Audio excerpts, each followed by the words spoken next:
Time stopped when north and south fell, brought down by two birds from hell. One moment the twins stood tall, blinked twice, they crumble and fall.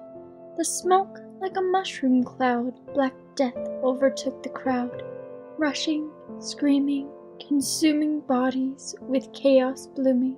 Then silence, shock, filled our mind, counting those we couldn't find. Time stopped when I saw the scene. 8 years old, I watched the screen. My earliest memory, near start of a century.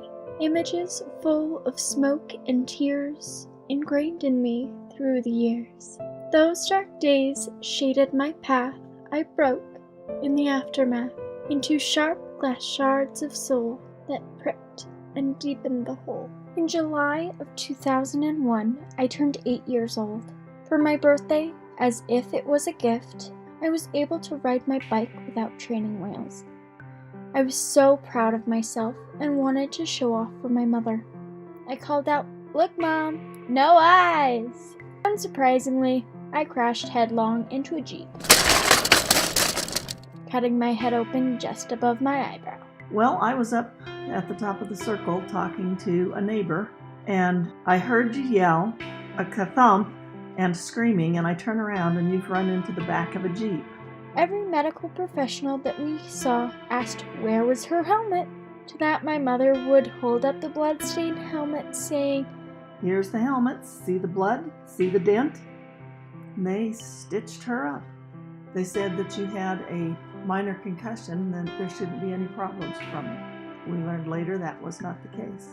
Many of my young childhood moments are those that I remember my family retelling to me over the years.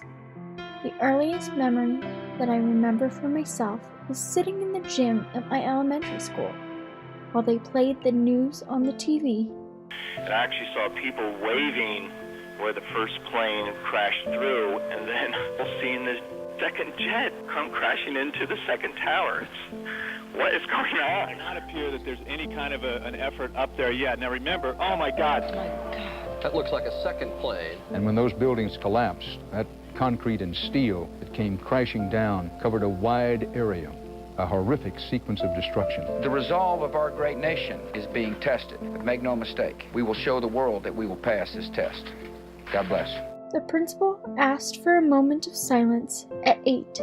I was old enough to understand the significance of the events being shown on the screen. I remember watching the TV in terror as the news replayed those events over and over. The whole world stopped and stood in shock at those images of the towers burning and crumbling to the ground. The tragedy of that day has been imprinted forever in the lives of all those who were old enough to remember. In the fall of 2013, I got 2 mild concussions within about 2 months. Shortly after the second hit, I turned around and my mind went blank. There was nothing there. I could only remember the most basic idea of what we were discussing. Since then, even if trying to remember for just a few minutes, my short-term memory has been quite affected. A few months ago, I was talking with my mother when a light bulb went off. We could now reasonably piece together why I can't remember anything before I was 8. The concussion from my bike accident must have been worse than we initially realized. So that is why the tragedy of 9/11 is my earliest personal memory.